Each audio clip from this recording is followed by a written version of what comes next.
नमस्कार दोस्तों, Gurukul of politics पर आपका स्वागत है। मैं हूं आपका दोस्त धर्मेंद्र कंवारी और हमारे साथ मौजूद हैं हम सबके प्रिय डॉक्टर सतीश त्यागी जी। नमस्कार दोस्तों, कहते हैं कि मानव की जो देह है एक दिन ये सब मिट्टी में मिल जाती हैं, ये एक सत्य है। और आज पूर्व गवर्नर सत्यपाल मलिक जी हमारे बीच नहीं रहे, वो इस दुनिया को अलविदा कह गए हैं।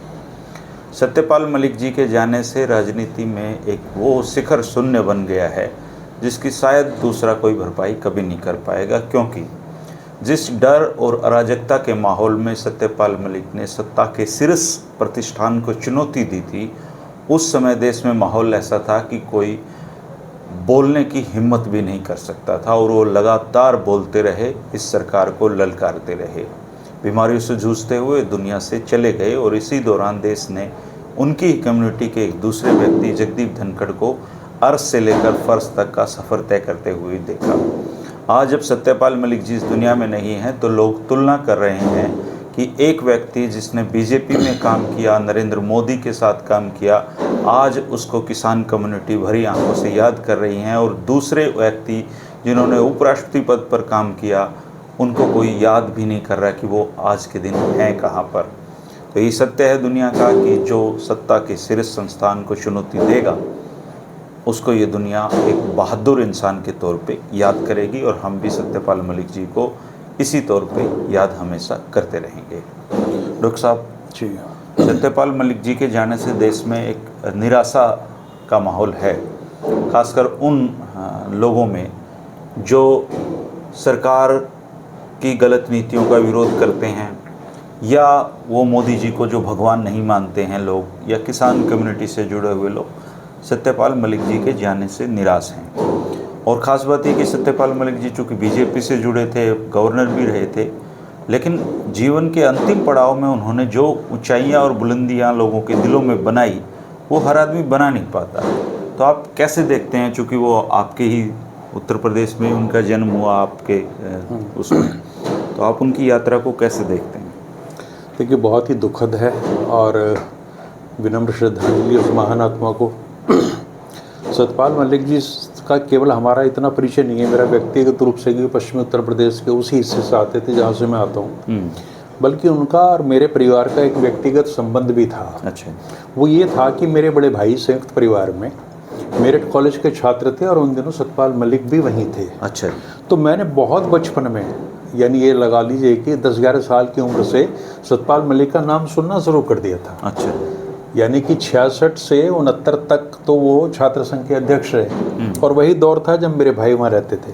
तो मैं देखता था कि भाई जब गर्मियों की छुट्टियों में आते थे तो कार्ड आते थे, पोस्ट कार्ड, और उस पर ये लिखा होता कि अमुक जगह पे समाजवादी युवजन सभा का सम्मेलन है, मैं बनारस जा रहा हूँ, है ना, और तुम होते तो अच्छा होता, यहाँ चलेंगे वहाँ चलेंगे, और नीचे सत्यपाल मलिक लिखा होता था, बहुत खूबसूरत राइटिंग में।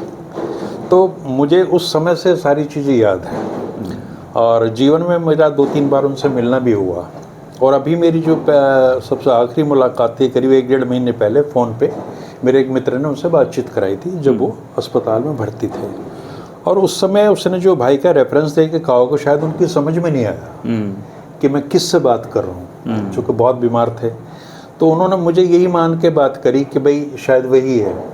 तो उन्होंने कहा कि निराश मत होना, अभी हमने बहुत बड़ी लड़ाई लड़नी है, फिर मिलेंगे और फिर लड़ेंगे।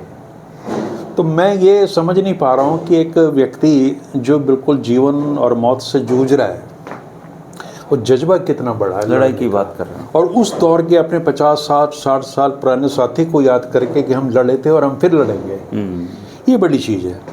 और जैसा आपने कहा कि उन्होंने बहादुरी इस दौर में दिखाई आके, ऐसा नहीं है, वो बहादुर तो जन्मजात थे। सत्यपाल मलिक एक साधारण पृष्ठभूमि से आने वाले व्यक्ति थे। हिसाबदा गांव है मेरठ से बागपत रोड पे वहाँ, और जैसा आमतौर पर होता है कि गांव के बच्चे अपने पास के स्कूल से 10वीं 12वीं करते हैं, तो एक ढिकोली जगह है, वहाँ से उन्होंने 12वीं परीक्षा पास की थी। और उस समय भी संयोग ये है कि मेरी बहन की शादी हुई है बागपत तहसील में, और जो मेरे जीजा थे वो उसी विद्यालय के छात्र थे उसी दौर में। तो वो मुझे बताते थे कि सत्यपाल मलिक की विशेषता ये थी कि वो विद्यार्थी जीवन से ही भाषण बहुत उम्दा करते थे। और उनकी गिनती जो बाद में हमने पता चला कि उत्तर प्रदेश में मान लीजिए जैसे प्रकाश शास्त्री, बुद्धप्रिय मौर्य और जो बड़ी हस्ती थी नेता, उनकी गणना ऐसे भाषण देने वालों में होती थी कि सतपाल मलिक लोगों में, खासतौर से जो जवान छात्र थे, उनमें एक आग भरने का मादा उनके अंदर था। अब मैं शुरू से आपकी कहानी बताऊं कि 1973 में मेरठ में एक डॉक्टर लता गुप्ता अपहरण कांड हुआ था। मेरठ कॉलेज की एक छात्रा थी, उनका किडनैप हो गया था और उस समय जगत सिंह एक अध्यक्ष हुआ करते थे मेरठ कॉलेज के, लेकिन उस आंदोलन का नेतृत्व सतपाल मलिक कर रहे थे और सतपाल मलिक को गिरफ्तार किया गया उस समय में। और जब उनकी ख्याति या ये खबर चौधरी चरण सिंह तक पहुंची तो सतपाल मलिक के पास उन्होंने वहाँ के अपने पार्टी के जिलाध्यक्ष को भेजा कि इस लड़के को कहो जेल में बंद थे वो, कि ये मेरे से मिले। और वो पहली मुलाकात थी चौधरी चरण सिंह और सतपाल मलिक की। और फिर 1974 में वो पहली बार हरियाणा उसमें उत्तर प्रदेश विधानसभा के सदस्य बने। तो सतपाल मलिक का आज अगर हम आकलन करें तो आप ये देखिए कि 60 साल का राजनीतिक जीवन, इतना बड़ा राजनीतिक जीवन मुझे नहीं लगता किसी, बहुत चुनिंदा लोग होंगे जो 60 साल का जिनका पॉलिटिकल करियर हो। अब ये अलग बात है कि उनकी राजनीति और चुनावी राजनीति में उन्होंने कई धाराओं में राजनीति की, लेकिन शुरुआत उनकी डॉक्टर राम मनोहर लोहिया के जो लीडरशिप थी उसके तहत हुई। और एक बड़ा आंदोलन उन्होंने अपने छात्र जीवन में किया, अंग्रेजी हटाओ आंदोलन। तो कहने का आशय है कि पश्चिमी उत्तर प्रदेश के जितने भी 15-20 जिले हैं उनमें सतपाल मलिक 60 के दशक में एक बहुत परिचित नाम था, चर्चित नाम थे, लोग जानते थे। अभी तो विशेष भारत को तो अब पता चला है, आके कि गवर्नर बन गए, 370 उनके हस्ताक्षर से हटी, लेकिन सतपाल मलिक को मेरे इलाके के लोग और जो भी थोड़े पढ़े लिखे समझदार लोग हैं वो 60-70 साल से जानते हैं। और आज देखिए संयोग है कि 5 अगस्त है और 5 अगस्त को उन्होंने दुनिया छोड़ी और 5 अगस्त को ही उन्होंने एब्रोगेशन किया था आर्टिकल 370 का 2019 में। ये संयोग है, 5 अगस्त उनके जीवन में इतनी महत्वपूर्ण तारीख बन गई। और एक चीज़ विशेषता धर्मेंद्र जी मैंने ये देखी कि आज राजनीति में आपको ऊंचाई हासिल करने के लिए चारणगिरी, चाटुकारिता, तलवे चाटना ये काम करने पड़ते हैं। सतपाल मलिक एक इकलौता ऐसा अद्भुत व्यक्तित्व रहा राजनीति में जिसने, अगर वो चौधरी चरण सिंह के साथ भी रहे तो लोग तो कहते थे कि चरण सिंह के चेले हैं, लेकिन वो उस तरह से चमचागिरी कभी नहीं की। ना उन्होंने बीपी सिंह की ना उन्होंने श्रीमती गांधी से उनके व्यक्तिगत संबंध थे, संजय गांधी से भी थे, ना उनकी करी, और ना ही उन्होंने नरेंद्र मोदी की। जिस व्यक्ति की सत्ता को सबने स्वीकार किया और बड़े बड़े दिग्गज चीफ मिनिस्टर रहे लोग भी उस नतमस्तक हो गए जिस मोदी के सामने, वहाँ भी सतपाल मलिक ने सरेंडर नहीं किया। हमला आप उनकी मुझे एक फोटो इस तरह से करते करते नहीं मिलेगी। हाँ, वो ठसक के साथ ही मिले जब वो सम्मान करते थे लोगों का, लेकिन ना तो उन्होंने किसी के पैरों को हाथ लगाया, ना उन्होंने अपनी कमर की रीढ़ की हड्डी को झुकाया, ना उन्होंने गर्दन की अपनी जो हड्डी थी उसको नीचे झुकने दिया। तो राजनीति में ऐसे लोग बिरले मिलेंगे जो इतनी ऊंचाई हासिल करें अपने बलबूते पे। देखिए, अगर चौधरी चरण सिंह ने उनको आमंत्रित किया अपने साथ आने के लिए और अपना उत्तराधिकारी घोषित कर दिया था 74 में, तो वो उनके अपने गुण थे ना, टैलेंट था जी उनका टैलेंट था, उनकी भाषण कला थी, उनका छात्रों में प्रभाव था, जिसका इस्तेमाल चौधरी चरण सिंह ने अपनी राजनीति में किया। और ऐसा भी दौर आया कि चौधरी चरण सिंह ने एक बार उन्हें बीकेडी से बाहर निकाला और एक बार राष्ट्रीय लोकदल से बाहर निकाला, ऐसी भी स्थिति आई। और सतपाल मलिक ने बाहर निकलने के बाद में अपने बलबूते पे ही सारी चीजें, लेकिन चौधरी चरण सिंह के खिलाफ कभी नहीं बोलते थे। वो बोलते नहीं थे, वो उनको तो मानस पुत्र कहा जाता था। उन्होंने बताया भी था कि दिक्कत ये थी कि जब अजीत सिंह आ गए लौट के अमेरिका से, तो चौधरी चरण सिंह ने उनको बुला के कहा था कि सतपाल, मेरी मजबूरी है, तुम चूँकि दोनों एक ही क्षेत्र में राजनीति करोगे तो तुम्हारा टकराव होगा, इसलिए मुझ पे ये दबाव है कि मैं तुम्हें निकाल दूं, तुम किसी और मंच से जा। लेकिन वो वहाँ से निष्कासित व्यक्ति सम्मान के साथ जिन भी दलों में गया उसने अपनी शर्तों पर राजनीति की। और मजे की बात यह है कि जितने भी दिग्गज नेता हुए हैं उनके उसने बराबरी का रिश्ता रखा। और एक मैं अपने दर्शकों को बहुत प्यारी बात बता दूं कि 25 जून 2075 को जो रैली हुई थी रामलीला मैदान में, जिसके बाद आपातकाल लगा था, उस रैली में जयप्रकाश बोले थे, अटल जी थे, मोरारजी देसाई थे, और चौधरी चरण सिंह ने उस रैली में बोलने के लिए सतपाल मलिक को भेजा था। 29-30 साल का नौजवान, और वो इतने बड़े जो राष्ट्रीय नेता थे उनके बीच में बोल कर, और अपनी धाक को उन्होंने जमाई। चौधरी चरण सिंह ने तो यहाँ तक कहा उन्हें कि भाई सतपाल, मुझे लोगों ने मिसगाइड कर दिया, नहीं तो मैं 1977 में मैंने तुम्हें मुख्यमंत्री बनाना था। तो 32-33 साल की उम्र में, 31 साल की उम्र में मुख्यमंत्री होते अगर वो सारी चीज़ें हो जाती। और एक उनका क्या था कि जैसे एक दौर हुआ है जब अटल बिहारी वाजपेयी ने उन्हें पार्टी से निकलवाया, लोकदल से। अटल बिहारी वाजपेयी ये बोले कि चौधरी साहब, चौधरी चरण सिंह को, कि हम चाहते हैं कि आप प्रधानमंत्री बने, लेकिन आप इससे ये सतपाल मलिक को पार्टी से बाहर निकाल दो। बोले क्यों? क्योंकि ये आरएसएस के खिलाफ बहुत बोलता है, और संघ जो है उनमें हमारी चर्चा हुई है, वो ये कहते हैं कि सतपाल मलिक के रहते हमारे लिए मुश्किल हो जाएगा। तो चौधरी साहब ने ना चाहते हुए जैसे भी है उनको पार्टी से अलग किया। तो आप ये देख के देखिए कि एक बिल्कुल नॉर्मल बैकग्राउंड से आने वाला व्यक्ति अपने सम्मान को सुरक्षित रखे हुए, अपने स्वाभिमान को बचाते हुए, किसी के सामने अनावश्यक अपनी गर्दन न झुकाते हुए अपने बलबूते पर राजनीति के ऐसे मुकाम हासिल करता है, इसके लिए मैं सतपाल मलिक की तहे दिल से इतनी तारीफ़ करता हूँ। और मैं उनके कई गुणों को मैंने आत्मसात किया जीवन में, ये होना भी चाहिए। और जब बीपी सिंह के साथ वो जन मोर्चा में आए तो 3-4 लोग जो महत्वपूर्ण थे भारत में राष्ट्रीय स्तर पर, तो वो सतपाल मलिक उनमें थे। तो सतपाल मलिक की सबसे बड़ी विशेषता यही थी कि उन्होंने अपने तत्कालीन जो सो कॉल्ड बड़े लीडर थे उनके साथ एक दोस्ताना व्यवहार रखा हमेशा। वो आदमी झुका नहीं, और वही रिफ्लेक्शन उनकी आखिरी ज़िंदगी में आपको देखने को मिली। अरे इतना अंधेरा था, घोर अंधेरा, चारों तरफ एक किरण थी वो सतपाल मलिक, जिसने प्रधानमंत्री नरेंद्र मोदी से कहने का साहस रखा कि ये लोग आपको छोड़ेंगे नहीं, आपको इनकी बात मान लेनी चाहिए। कोई है, किसी में हिम्मत है क्या? अब भी नहीं है। नरेंद्र मोदी कुछ सलाह दे सकता है क्या? है। और एक घटना जो उन्होंने बताई कि भाई जब वो शूटिंग कर रहे थे वहाँ, और ये सब हुआ था, कांड हुआ था वो हिंसा वाला पुलवामा का, तो उन्होंने तो बाहर निकलते ही कहे थे कि हाँ भाई सतपाल भाई क्या हुआ? तो उन्होंने कहा जी हुआ है ये, लेकिन हमारी गलती से हुआ है। तो प्रधानमंत्री के साथ, नरेंद्र मोदी के साथ भी अगर वो इस तरीके से उनमें बातचीत करने की क्षमता थी तो अपने आप में एक बहुत बड़ी बात है। ईडी से भी नहीं डरे सर वो, मतलब छापे छुपे पड़े उनके सी पे, वो डर नहीं सकते। देखिए राजनीति में, सार्वजनिक जीवन में रहने के अपने बड़े जोखिम है। लोग तरह तरह की बातें बनाते हैं, निराधार बातें करते हैं। कुछ लोग ये भी कहेंगे कि सतपाल मलिक ने बहुत धन बनाया और वो नाटक कर रहे थे, लेकिन मैं उस व्यक्तित्व को बखूबी जानता हूँ। उस जीवन में उन्होंने पैसा नहीं कमाया, अब भी नहीं था जी उनके पास, तो बहुत ही सरकारी हॉस्पिटल में इलाज चला है उनका। हाँ। और एक बार मैं उनको मिला था, ये 86 की बात है, उनके पास अपना कोई घर भी नहीं था। तो साउथ एवेन्यू में 62 नंबर उनको अलॉट था, और वो बैठते थे आमतौर पर, महफिलें उनकी जमती थी 12 नंबर वेस्टर्न कोर्ट में। तो मैं एक बार उनसे मिला भी था, और एक बार वो रोहतक आए थे। मेरी उनसे मुलाकात तब हुई जब चौधरी चरण सिंह ने बतौर प्राइम मिनिस्टर रोहतक आना था, और उससे एक दिन पहले वो व्यवस्थाएं देखने यहाँ आए थे। आप उनका बड़प्पन देखिए कि यहाँ रेस्ट हाउस पर इतनी भीड़ भाड़ थी, बहुत ज़्यादा। और मैंने थोड़ी हिम्मत करके, वैसे ही छात्र था मैं, तो मैंने जाकर उनके कान में अपना परिचय दिया। तो उन्होंने कहा कि देखो अब मेरा छोटा भाई आ गया, इस समय दो ही बात नहीं, या तो मैं इनको लेकर बाहर चला जाऊँ बात कर लूँ, हैं, या फिर आप लोग बाहर हो जाए, मतलब तो बात कर लेंगे।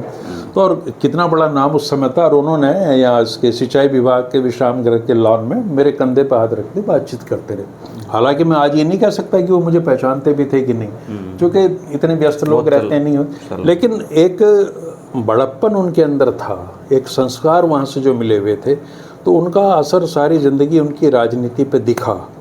और सबसे बड़ी विशेषता मुझे उनकी वही है कि वो स्वाभिमान के साथ पूरा उन्होंने राजनीतिक जीवन अपना जिया, आंदोलन किए, और अपने बलबूते पे अपनी पूरी राजनीतिक यात्रा तय की, और अंत तक वो लोगों के सम्मान का पात्र बने रहे। ठीक है, भारतीय जनता पार्टी से जुड़े बहुत लोग उनका विरोध करेंगे, लेकिन आम आदमी सतपाल मलिक को आज भी इज्जत की दृष्टि से देखता है, और आने वाले वर्षों में लंबे समय तक सतपाल मलिक एक स्वाभिमानी व्यक्ति के रूप में याद की जाएगी। और जैसे जैसे ये डर बढ़ता जाएगा लोगों में, तब सतपाल मलिक और प्रासंगिक बिल्कुल हमेशा ये कहा जाएगा कि जब सारा देश खौफजदा था, तब कोई आवाज़ थी जिसने आवाज़ बुलंद की और किसानों के हित में की। और बतौर आप गवर्नर रहते हुए इतना आप सरकार के खिलाफ बोल सकते हैं। और इनको हटाने की हिम्मत नहीं कर पाए जी उसको, और नहीं तो धनखड़ को तो बेचारे को चलता ही कर दिया। आरएसएस के नेताओं का जो उन्होंने बताया कि राम माधव आए थे, फाइल लेके आए थे, तो पूरी भारतीय जनता पार्टी की जो चरित्र चाल चेहरे वाली राजनीति थी उस पर तो इतना बड़ा सवालिया निशान उन्होंने लगा दिया था। आज किसी ने लिख रखा है जी कि प्रधानमंत्री नरेंद्र मोदी जी की जो गुरूर और लोकप्रियता है, हाँ, उसको 2 ही लोगों ने आज तक चैलेंज किया है। सत्यपाल मलिक ने बोलकर चैलेंज किया, हाँ, और डोनाल्ड ट्रंप ने बिना कुछ और बोल के कर दिया। मतलब 11-12 साल से जो महिमा मंडन कहते हैं दुनिया में मोदी जी ने अपना करवाया है, वो डोनाल्ड ट्रंप ने ख़त्म कर दिया। तो धर्मेंद्र जी, सत्ता से टकराना हर किसी के बस की बात नहीं है। वही टकराएगा जिसके पास चरित्र है, जिसके पास विचारधारा है, जिसके पास ईमानदारी है। और ये सारे गुण सत्यपाल मलिक में थे, और इसीलिए वो ये साहस कर पाए कि बड़ी से बड़ी सत्ता से वो टकराते रहे। और 2 बार राज्यसभा भी गए, और कितने राज्यपाल मंत्री भी बने, कितने आज तक राज्यपाल बन चुके हैं। हाँ, अगर राज्यपाल कोई मतलब जिसका नाम कोई याद है किसी को, लोग तो सत्यपाल मलिक का टिकने ही नहीं दिया ना। 5 वर्ष के अरसे में आप देखिए, बिहार के भी राज्यपाल रहे, उड़ीसा के भी रहे, वो मेघालय के भी रहे, वो गोवा के भी रहे, गोवा के भी रहे। मतलब किसी गवर्नर के इतने ट्रांसफर हुए हों, है। और उन्होंने तो गोवा या किसी प्रांत में कहा भी था कि जैसे मैंने बताया प्रधानमंत्री को कि भाई ये आदमी करप्ट है, भ्रष्ट है, तो मेरा ट्रांसफ़र कर दिया गया। और करण थापर ने उनसे पूछा था कि नरेंद्र मोदी ईमानदार हैं, तो उन्होंने कहा कि उनको बेईमानी और भ्रष्टाचार से उन्हें कोई परहेज नहीं है, दिक्कत नहीं, उसको पसंद नहीं, वो मतलब ठीक है, चल रहा है। तो नरेंद्र मोदी के समूचे व्यक्तित्व की जो उन्होंने खंड खंड किया है, तो वो तो इतिहास में हमेशा याद रखा जाएगा। हालांकि पहली बार मैं ये देख रहा हूँ जैसे सोशल मीडिया पे भी, मतलब बहुत सारी आबादी अब ऐसी भी हो गई है जो ये कहते हैं कि अच्छा हुआ चले गए वो किसी। देखिए, ऐसे राक्षस और दुष्ट प्रवृत्ति के लोगों को कोई इलाज नहीं है। ये मानवता के नाम पर कलंक है, धब्बा है इस तरह के लोग, और ये किसी के नहीं है। तो इनके लोगों के बारे में तो चर्चा ही ना की जाए। अच्छा, मैं मानता हूँ कोई भी व्यक्ति पूर्ण नहीं है, ना आप है, ना मैं हूँ, ना कोई और हो सकता। अब मनुष्य जो है अवगुण का, गुण और अवगुण का ही समावेश उसमें होता है। तो हम ये नहीं कहते कि कोई सत्यपाल मलिक के अंदर कोई कमियां ही नहीं रही होंगी, लेकिन उनके सार्वजनिक जीवन पे जब हम यहाँ बैठ के बातचीत कर रहे हैं तो उनके जीवन के जो ऐसे पहलू रहे हैं जिस पर अधिकांश लोगों ने माना कि है तो है, तो उसको वो तारीफ तो करनी ही चाहिए। बिल्कुल। और जो लोग विरोध कर रहे हैं, गालियाँ दे रहे हैं, उनका अपना कोई विरोध नहीं है। उनका विरोध सिर्फ ये है कि वो नरेंद्र मोदी की सरकार के खिलाफ बोले, उन्होंने नरेंद्र मोदी को एक्सपोज किया, उनकी प्रॉब्लम वहाँ है। या वो लोग हैं जो सत्यपाल मलिक के बारे में ज़्यादा जानते ही नहीं, है ना। तो कोई 6 दशक से ज़्यादा लंबा जिसका राजनीतिक जीवन रहा हो, ठीक है, वो इधर उधर होते रहे हैं पार्टियों में, वो सपा में भी रहे हैं, वो भाजपा में भी 20 साल रहे हैं, कांग्रेस में भी रहे हैं, और वहाँ भी रहे हैं, उसमें बीकेडी और लोकदल की राजनीति में रहे, होता है चुनावी राजनीति। कुछ लगा होगा तभी तो राज्यपाल बनाया था जी, बिल्कुल किसी को राज्यपाल। और भारतीय जनता पार्टी ने उन्हें किसान मोर्चे का अध्यक्ष बनाया था, बीजेपी का नेशनल वाइस प्रेसिडेंट बनाया था, और पार्टी जितना उनका अधिकतम उनकी छवि का या उनके प्रभाव का इस्तेमाल कर सकती थी उन्होंने किया। और लेकिन जब राष्ट्र के या देश के सामने की जो बातें थीं तो उन्होंने खुल के विरोध भी किया उस चीज़ का, और ये होना भी चाहिए। कुल मिला के ये बात ये है सर कि सत्यपाल मलिक जी ने खुद को साबित किया हर दौर में, बिल्कुल, और उनका जाना और उनका जीवन इस बात का लोगों को एक वो भी देगा प्रेरणा कि चाहे कितना ही मतलब अंधेरा हो, कितनी ही ताकतें हावी हो, सच बोलने वाला कोई ना कोई जिंदा रहे। उनसे सबसे ज़्यादा प्रेरणा आज की पीढ़ी के नौजवानों को लेनी चाहिए कि अगर आपके अंदर दम है, अगर आपके अंदर टैलेंट है, अगर आपके अंदर अपनी बात कहने का सलीका है, और आप एक विचारधारा से जुड़ते हैं, तो आप अपने स्वाभिमान पे कोई भी चोट खाए बिना राजनीति में सफल हो सकते हैं। इस बात का जीवंत प्रमाण सत्यपाल मलिक थे, और उसके लिए तलवे चाटना, चमचागिरी करना, इसकी कोई आवश्यकता नहीं है। ये बात आज की पीढ़ी के हमारे नौजवानों को सीखनी चाहिए उनसे। दोस्तों, हम सत्यपाल मलिक जी को नमन करते हैं, और ऐसी आवाज़ें भारत में रहनी चाहिए, रहेंगी, और सत्यपाल मलिक जी उन सब के लिए प्रेरणा स्रोत रहेंगे जो सत्ता के सिरस पर बैठे लोगों को चुनौती देते हैं। अब वो हमारे बीच नहीं है, लेकिन उनसे जुड़ी हुई बातें जब भी चर्चा चलेगी, लोग सत्यपाल मलिक की बहादुरी के किस्सों को सुनाया करेंगे। आप उनके बारे में क्या कहेंगे, ज़रूर कमेंट करके बताइएगा। शुक्रिया, नमस्कार। नमस्कार।